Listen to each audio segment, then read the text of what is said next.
أعوذ بالله من الشيطان الرجيم بسم الله الرحمن الرحيم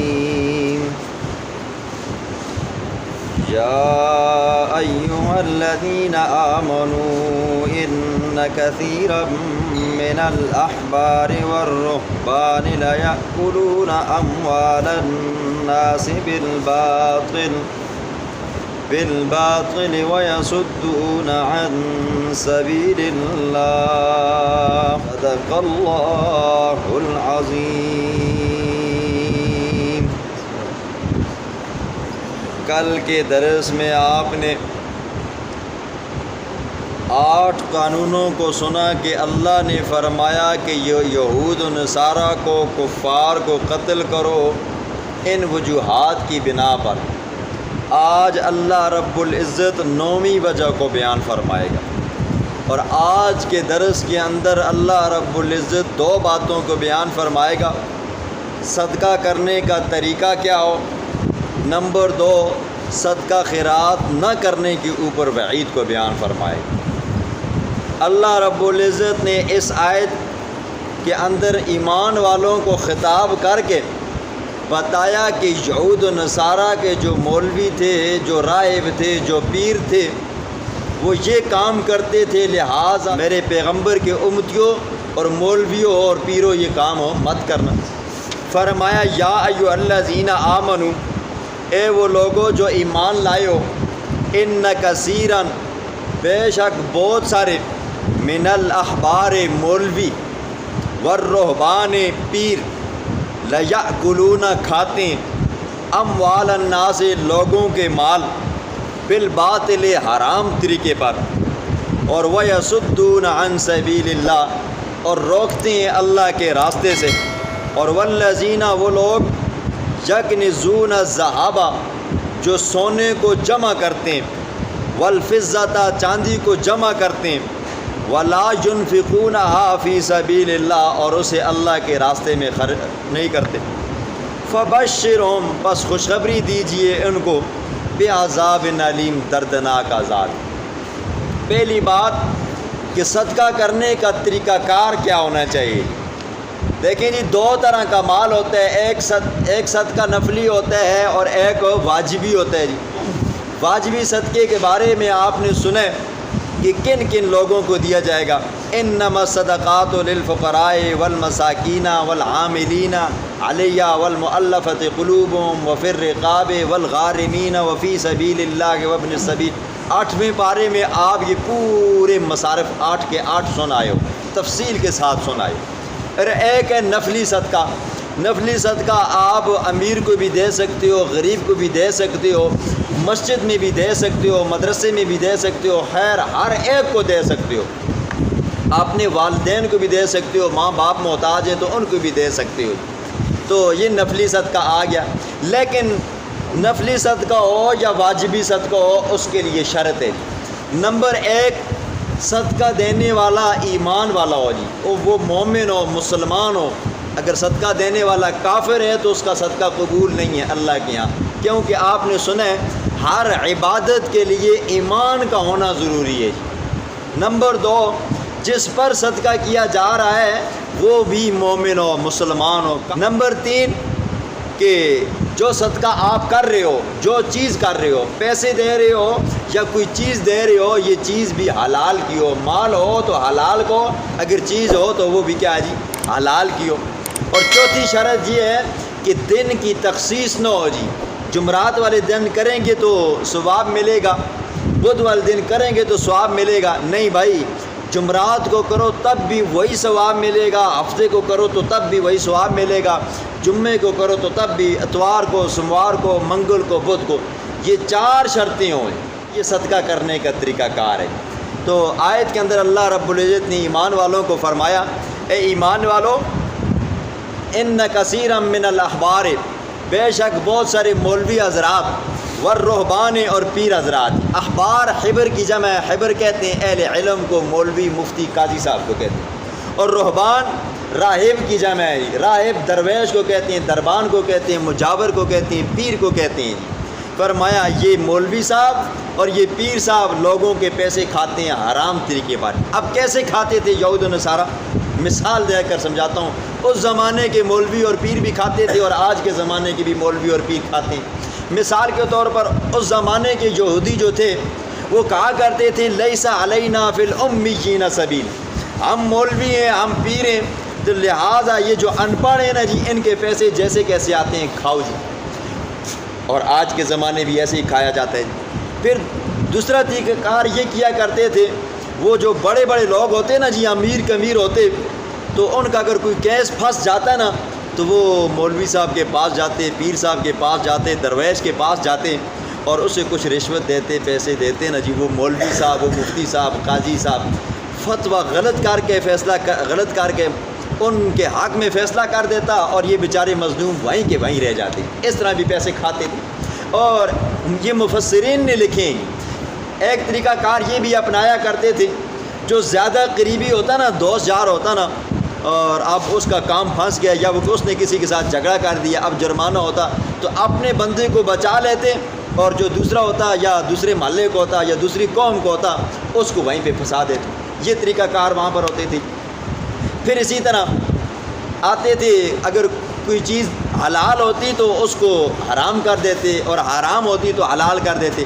مثال کے طور پر کہتے کہ یہ چیز ہم نے فلانے بندے کو دینی ہے جی، گائے مثال کے طور پر لے لو۔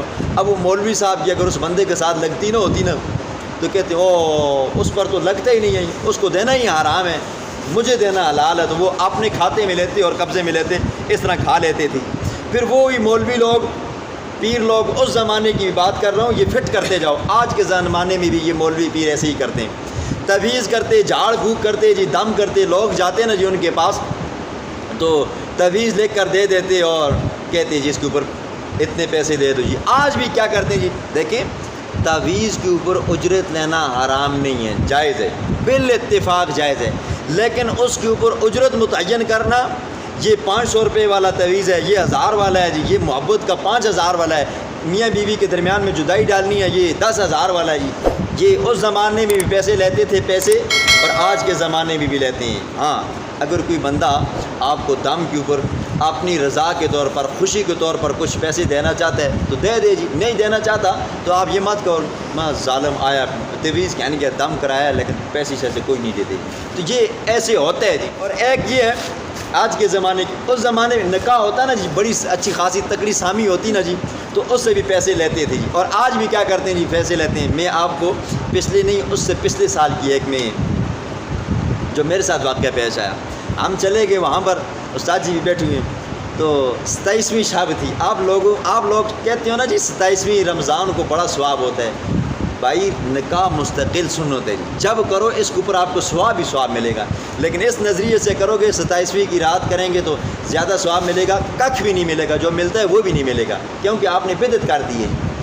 تو ہم وہاں پر گئے، مسجد میں ایک ساتھی تھا، دوست تھا، اس کا نکاح پڑھانا تھا، تو اندر گئے تو اس دن نکاح کی فیس مولوی حضرات نے 8000 رکھی ہوئی تھی، 8000 رکھی ہوئی تھی۔ ہمارے حاجی صاحب کو آپ لوگ تو پیسے دیتے ہی نہیں، 1000 روپیہ دیتے ہو، مجھے پتہ ہے جی، وہ بھی بیچارہ یا جھاڑو لے آتا ہے یا ویپر لے آتا ہے، دیتے ہی نہیں ہو جی۔ حالانکہ وہ پتہ نہیں آپ ہی کے علاقے کی مشہور ہے کہ ایک مولوی صاحب نکاح پڑھانے کے لیے گئے تو کہا کہ استاد جی کتنے پیسے بان گے؟ استاد جی سنا کہا کہ بھائی بس جتنے کنجرا نال تو معاہدہ کیتا نا جی، کم از کم اتنے چاہ دیں، کنجرا کو لوگ کہے گزرے سے نہیں ہیں۔ ہوتا یہ ہے نا جی، ہم مولوی صاحبان کو پوچھتے ہی نہیں ہیں جی۔ حالانکہ اگر آپ کی خوشی ہے، اگر آپ ہزاروں، میں نے خود اپنی آنکھوں سے دیکھا جی، خسرے آتے ہیں، اجڑے آتے ہیں، ناچتے ہیں اور پیسے ایسے برساتے ہیں، اور مولوی صاحب کی باری آئی 1000 روپیہ، وہ بھی مر کے دینے، مر کے دینے۔ میں یہ نہیں کہتا آپ مجھے دو، کسی کو بھی مت دو، لیکن اگر دینا کم سے کم اپنی شان کے مطابق تو دو نا جی۔ مولوی کو نکاح آپ کا پڑھا کر دیتا ہے، جو عورت آپ کے لیے حرام ہوتی ہے وہ حلال کر کے دیتا ہے، اس بیچارے کو 1000 روپیہ دیتے ہو، وہ بھی ماتھے پہ بل پڑے ہوتے ہیں، اور جو تمہارے سامنے آ کر وہ ڈانس ڈبکا کر کے تمہاری نکاح کو بے برکتہ بنا کر چلے جاتے ہیں۔ یہ جو نکاح ٹوٹتے ہیں نا، تمہارا کیا خیال ہے؟ مولوی صاحبان کی وجہ سے ٹوٹتے ہیں؟ مولوی تو بیچارے جوڑ کر دیتے ہیں، جب ٹوٹ جائے تو مولوی حضرات پھر کوشش کرتے ہیں کہ اللہ کرے جڑ جائے جی، یہ جب نکاح ہوتا ہے، نکاح کے بعد پھر شادیاں ہوتی ہیں، یہ شادی ہوتی ہے، پھر اس کے بعد آپ کے وہ ڈھول باجے ہوتے ہیں، کیا کیا رسمیں ہوتی ہیں، پھر اس کی وجہ سے نکاح کے اندر سے برکت اٹھ جاتی ہے، پھر میاں بیوی کے درمیان میں وہ دن بدن باتیں ہوتی ہیں، وہ کہتا ہے تم نے میری ماں کے ساتھ ایسا کیا، عورت کہتی ہے نہیں تم نے میری ماں باپ کے ساتھ ایسا کیا، پھر یہ بات کرتے تو میں کرتے کرتے کرتے اوپر تک آتی ہے، پھر آخر میں کیا ہو جاتی ہے، جدائی ہو جاتی ہے، طلاق ہوتی ہے۔ پہلے مولوی صاحب یاد نہیں ہو نا، پھر طلاق بنی ہے، استاد جی کچھ کریں جی، ہون کچھ نہیں ہے ہونا۔ تو خیر یہ وہ لوگ کیا کرتے تھے اور آج کے لوگ بھی کیا کرتے ہیں جی، نکاح پڑھاتے ہیں، فیسیں لیتے ہیں اور ٹھوک ٹھوک کر لیتے ہیں جی، اور لوگ اس کو حلال سمجھتے ہیں۔ ٹھیک ہے، خوشی سے دیا کرو جی، کوئی فرض واجب نہیں ہے۔ مولوی صاحب بھی بیچارہ اپنے کو فیس نہیں پا رکھتا ہے جی، کم سے کم 1500 روپیہ۔ آئی صاحب کتنی فیس ہے جی؟ 1500 روپیہ جنین دی نکاح کے اندر جو فارم جمع کرایا جاتا ہے 1500 روپیہ اس کی فیس ہے جی، اور آپ لوگ 1000 روپے دیتے ہو جی۔ یقین مانو کبھی کوئی بندہ اگر کہتا نہیں ہے تو وہ آج میں نے کہہ دیا، اگلی بار جب دیا کرو نا جی، کم سے کم اتنے دیا کرو اگلے کے چائے پانی بھی ہوا کرے گی۔ ٹھیک ہے، اور اسی طرح پھر کیا ہوتا ہے جی، مولوی صاحبان پیسے لیتے ہیں، جنازہ ہوتا ہے جی، آج کل کیا جی جنازے کے اوپر بھی پیسے لیے جاتے ہیں، جنازہ پڑھانے کے پیسے، پڑھانے کے بعد وہاں پر وہ دارہ مارتے ہیں جی، جس کو ہیلا اسقاط کہتے ہیں۔ پھر ایک بندہ دوسرے کو پیسہ دیتا ہے، دوسرا بندہ تیسرے کو، تیسرا چوتھے کو، پانچویں چھٹے کو دیتا ہے، اور یہ کیا کر دیتے ہیں جی، کہتے ہیں کہ یہ کیا بندہ بخشا گیا ہے۔ پھر مر جاتا ہے، مرنے کے بعد بھی آ جاتے ہیں جی، آپ کے مردے کو بخشوانا ہے جی، پھر اس سے پیسے لیتے ہیں جی۔ مر بھی گیا بیچارہ پھر بھی اس کو نہیں معاف کرتے، پھر مر گیا، مرنے کے بعد تیسرا دن آ جاتا ہے، تیسرے دن پھر پیسے لیتے ہیں، پھر جمعرات آ جاتی ہے، جمعراتی کو پھر پیسے لیتے ہیں، سال آ جاتا ہے، سب لیتے ہیں جی۔ پھر اسی طرح ایک طریقہ کار یہ بھی ہوتا ہے، بسا اوقات کوئی اللہ والا بزرگ عالم اچھے عقیدے والا پیر فوت ہو جاتا ہے، اس کی ٹوپی پگڑی ہوتی ہے، لوگ اس کو گھر میں سنبھال کر رکھتے ہیں یا کسی خاص جگہ میں رکھی جاتی ہے، تبرکات جس کو کہتے ہیں، لوگ اس کو دیکھنے کے لیے جاتے ہیں تو اس سے بھی پیسے لیتے ہیں۔ بادشاہی مسجد میں آپ میں سے اگر کوئی گیا ہو تو وہاں پر بھی وہ فیس لیتے ہیں۔ اب بزرگوں کی ٹوپیاں دیکھنے کے لیے، جوتے دیکھنے کے، کپڑے دیکھنے کے، اس کے اوپر بھی پیسے کمائے جاتے ہیں۔ پھر اسی طرح ایصال ثواب ہے جی، ایصال ثواب کے اوپر کیا ہوتا ہے جی، کوئی بندہ ایصال ثواب کروانے کے لیے آتا ہے جی، استاد جی ایصال ثواب کرانا ہے، تو استاد جی بھی آخر چلو جی پیسے چاہ دوں اسی پڑھ کے بخش کے انسان جی۔ دیکھیں ایصال ثواب آپ گھر میں بیٹھ کر قرآن مجید کی تلاوت کریں، اپنے مردوں کو بخشیں، پورے کا پورا ثواب ملے گا جی۔ گھر میں بیٹھ کر آپ کسی بندے کو 5-10 روپیہ اپنی وسعت کے مطابق دیں تو پورے کا پورا ثواب ملے گا۔ اور ہم جو ایصال ثواب کرتے ہیں، ہمارا طریقہ کار یہ ہوتا ہے، بندہ فوت ہو گیا ہے جی، والد فوت ہوئے ہے جی، اب کیا کرنا ہے جی، گائے ذبح کرنی ہے، بکرا ذبح کرنا ہے، دیگیں پکانی ہے جی، اگر نہیں پکاؤں گا جی محلے والے برادری والے لوگ باتیں کریں گے، اور کرتے بھی ہیں جی، اوے والد فوت ہوا اس پیچھے کچھ کیتا ہی نہیں ہے۔ تو اب یہ کیا کرتے ہیں جی، ایصال ثواب کا نام ہوتا ہے، حالانکہ یہ حق غریب کو ہوتا ہے، فقیر کو ہوتا ہے، جو غیر نصاب ہوتا ہے، اس کو دیا جائے تاکہ اس کا کچھ بن جائے، یہ اس پر یہ صدقہ لگتا ہے۔ اور ہمارا کیا ہوتا ہے، ایصال ثواب کرتے ہیں تو سب سے پہلے جو آنے والے لوگ ہوتے ہیں VIP لوگ ہوتے ہیں۔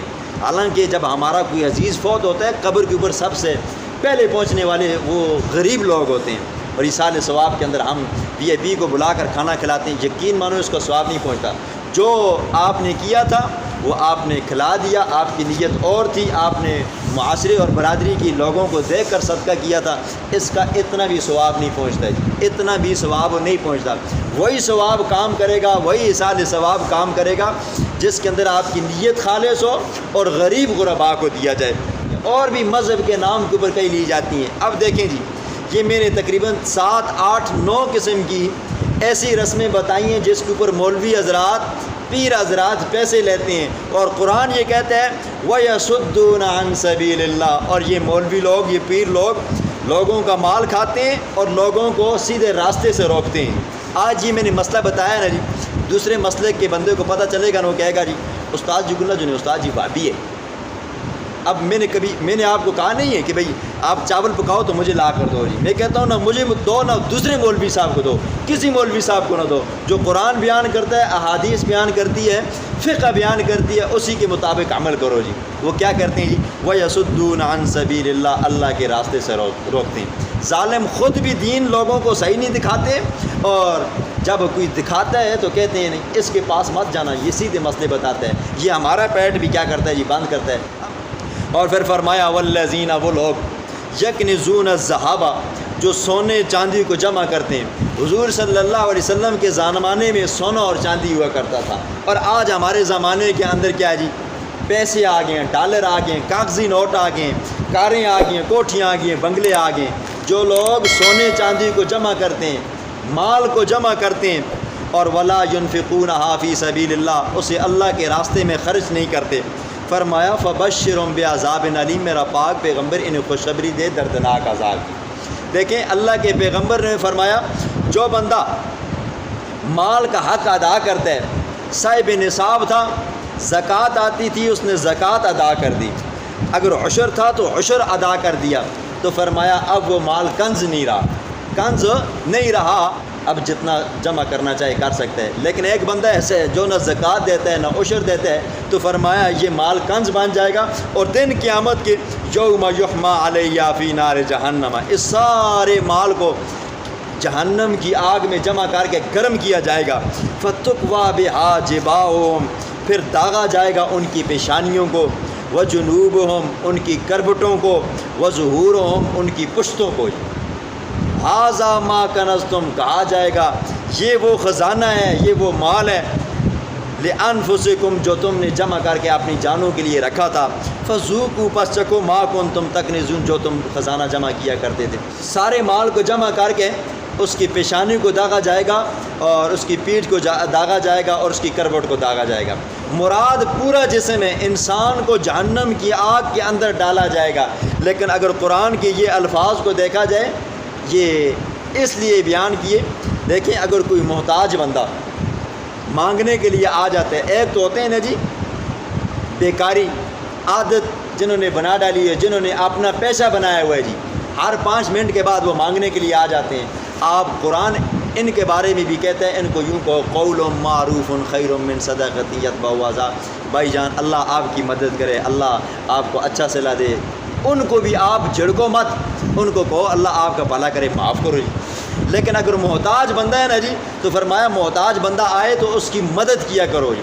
اور اگر محتاج بندہ مانگنے کے لیے آئے، مالدار بندہ عمومی طور پر پتہ کیا کرتا ہے، دیکھتے ہیں نا کدھر آ گیا، ماتھے پہ بال پڑ گئے ہیں، تو فرمایا دن قیامت کے سب سے پہلے اس کی پیشانی کو داغا جائے گا، بال اس پہ پڑیں۔ پھر اس کے بعد جب وہ بیچارہ محتاج بندہ مانگتا ہے نا جی، بندہ دیکھتا ہے کہ اب یہ آ گیا ہے، اب یہ مانگ رہا ہے، جان نہیں چھوٹ رہی، تو جوں کرتا ہے جی، پہلو بدل دیتا ہے، دائیں ہو جاتا ہے، اور جب دیکھتا ہے نا کہ اب بھی نہیں کیا تو پیٹھ پھیر دیتا ہے جی، جان چھوڑ۔ تو فرمایا یہ پیشانی کے اوپر بال ڈالنے کی وجہ سے اس کے پیشانی کو داغا جائے گا، اور پیٹھ پھیرنے کی وجہ سے جب پیٹھ کے اوپر وہ سونا چاندی رکھا جائے گا، وہ آگے سے نکل آیا جائے گا سینے سے، اور کروٹ کی ایک طرف سے رکھا جائے گا، دوسری طرف سے نکل آئے گا۔ فرمایا ھذا ما کنزتم، یہ وہ تمہارا خزانہ تھا جس کے لیے تم نے دن رات محنت کی، نہ گرمی دیکھی، نہ سردی دیکھی، نہ حلال دیکھا، نہ حرام دیکھا، بس بیوی بچوں کو خوش کرنے کی خاطر تم نے مال جمع کیا جی۔ تم نے کہا میرا نام ہو جائے، مجھے شہرت مل جائے، کار کوٹھی بنگلہ ہو جائے، تو اللہ فرمائیں گے یہ وہ تیرا سارا بینک بیلنس ہے جو تو جمع کیا کرتا تھا۔ ان آیات کے اندر اللہ رب العزت اشہر حرم کی شان اور فضیلت کو، مشرکین مکہ کی خصلت بد کو بیان فرمائیں گے۔ فرمایا ان عدت الشہور، بے شک مہینوں کی گنتی، عند اللہ، اللہ کے ہاں، 12 شہراً، وہ 12 مہینے، فی کتاب اللہ، اللہ کی کتاب میں، اللہ کے علم میں، لوح محفوظ میں، یوم خلق السماوات، کب سے ہے، جب سے اللہ نے پیدا فرمایا ہے آسمانوں کو، والارض، اور زمین کو، منہا 4 حرم، ان 12 مہینوں کے اندر 4 مہینے حرمت والے ہیں، عزت اور احترام اور ادب اور مقام والے ہیں۔ دیکھیں جب سے اللہ رب العزت نے زمین و آسمان کو بنایا ہے، تو اللہ نے اس دنیا کے نظام کے اندر اللہ نے 12 مہینوں کو رکھا ہے، اور یہ دنیا کا نظام جو بھی ہے، یہ مہینوں کے سوا، طریقوں کے سوا چل نہیں سکتا، چاہے وہ دینی ہو، مثال کے طور پر نماز ہے، روزہ ہے، حج ہے، زکوٰۃ ہے، یہ ہمیں مہینوں کے اعتبار سے پتہ چلتے ہیں، دنوں کے اعتبار سے چلتے ہیں، وقت کے اعتبار سے ہمیں پتہ چلتا ہے۔ اور اسی طرح دنیا کا جو نظام ہے یہ بھی مہینوں اور تاریخوں کے اعتبار سے چلتے ہیں۔ مثال کے طور پر فلاں تاریخ کو فلاں بندہ پیدا ہوا، فلاں مہینے میں پیدا ہوا جی، فلاں تاریخ کو فلاں بندہ فوت ہوا، فلاں مہینے میں فوت ہوا جی، فلاں تاریخ کو ہم نے فلانے بندے کا قرضہ دینا ہے جی، فلانے مہینے میں ہم نے یہ کام کرنا ہے جی، فلانی تاریخ کو ہم نے نکاح کرنا ہے، فلانی تاریخ کو ہم نے یہ چیز خریدی تھی یا بیچی تھی، وغیرہ وغیرہ۔ یہ دنیا کا جو نظام ہے یہ مہینوں اور دنوں کے سوا چل نہیں سکتا جی۔ اور پھر اس کے اندر قمری سال، قمری مہینے، چاند کا بڑا دخل ہے جی، اور چاند کے اعتبار سے جو سال چلتا ہے اس کو قمری کہتے ہیں۔ اسلامی مہینہ محرم سے شروع ہوتا ہے، اسلامی مہینہ۔ یہ 4 مہینے کون سے ہیں جی؟ ذی القعدہ ہے، ذی الحجہ ہے، محرم ہے اور رجب ہے۔ ان 4 مہینوں کو اللہ نے وہ پچھلی شریعتوں سے عزت بخشی ہے جی۔ محرم ان حضور کے زمانے میں عظمتوں والا نہیں ہوا، یہ پیچھے سے چلا آ رہا ہے جی۔ حضرت ابراہیم علیہ السلام کے زمانے سے لے کر حضرت عیسیٰ علیہ السلام تک، اور حضور کے مبعوث ہونے سے 450 سال پہلے یا 400 سال پہلے ان مہینوں کے اندر رد و بدل ہوتا رہا جی۔ اب ان مہینوں کا احترام ابراہیم علیہ السلام کی ملت کیا کرتی تھی، ان کے بعد ان کے بیٹے، ان کے بعد ان کے بیٹے، پوتے پڑپوتے کرتے کرتے عیسیٰ علیہ السلام تک یہ لوگ ان مہینوں کا احترام کیا کرتے تھے۔ ان مہینوں کے اندر قتل و قتال نہیں کیا کرتے تھے، کسی پر ظلم نہیں کیا کرتے تھے۔ دیکھیں، ظلم یا قتل کرنا، لڑائی کرنا یہ ویسے بھی گناہ ہے، یہ ویسے بھی جرم ہے جی، لیکن ان مہینوں کے اندر قتل کرنا، قتال کرنا یہ اس سے بھی بڑا گناہ ہے۔ مثال کے طور پر آپ یوں سمجھیں، شراب پینا حرام ہے، گناہ کا کام ہے۔ آپ مسجد کے باہر پیتے ہو تو یہ بھی گناہ ہے، مسجد کے اندر پیتے ہو تو یہ اس سے تھوڑا ڈبل گناہ ہے۔ مسجد نبی حضور کی مسجد کے اندر آپ شراب پیتے ہو تو یہ اس سے بھی ڈبل گناہ ہے۔ پھر جب بیت اللہ شریف کے اندر اگر شراب پیتے ہو تو یہ اس سے بھی بڑا ڈبل گناہ ہے۔ یہ مطلب نہیں ہے کہ ان 4 مہینوں کے سوا اگر آپ لڑائی کرو، کسی پر ظلم کرو، گناہ نہیں ہے۔ گناہ ہے لیکن ان 4 مہینوں کے اندر ڈبل ہے۔ جس طرح شراب پینا گناہ ہے، حرام ہے، لیکن مسجد کے اندر، مسجد نبوی کے اندر، بیت اللہ کے اندر پینا یہ ڈبل گناہ ہے۔ تو فرمایا کہ وہ لوگ کیا کرتے تھے، ان مہینوں کا احترام کیا کرتے تھے، اور مشرکین مکہ ان مہینوں کے اندر بڑا رد و بدل کیا کرتے تھے۔ وہ یہ کرتے تھے، اگر ان کو جنگ کی ضرورت پیش آ جاتی تھی، اپنے دشمن کے ساتھ جنگ لڑا کرتے تھے نا، تو وہ ان مہینوں کے اندر رد و بدل کر دیا کرتے تھے۔ مثال کے طور پر ذی القعدہ کا مہینہ ہے، ذی الحجہ کا مہینہ ہے، محرم کا مہینہ ہے، رجب کا مہینہ ہے۔ اگر ان کو لڑائی پیش آ جاتی تو ذی القعدہ کی بجائے یہ آگے اگلے مہینے کو کہہ دیتے یہ سفر کا مہینہ کیا ہے جی، حرمت والا ہے۔ اس سال ذی القعدہ کا مہینہ نہیں ہے حرمت والا، اگلے سال ہے جی۔ جب اگلا سال آتا تو کہتے اس سال یہ نہیں ہے، پیچھے والا ہے جی۔ تو یہ مہینوں کو رد و بدل کر دیتے تھے، یہ ان کی بدخصلتی تھی۔ کہ اللہ نے جن مہینوں کو عزت اور عظمت بخشی ہے تو تم ان کو آگے پیچھے کر کر یہ کیا کرتے ہو جی، کفر کرتے ہو۔ پہلا تو ہے ہی تمہارے اندر کفر ہے، لیکن مہینوں کو تبدیل کر کے جو تم ڈبل کفر کرتے ہو۔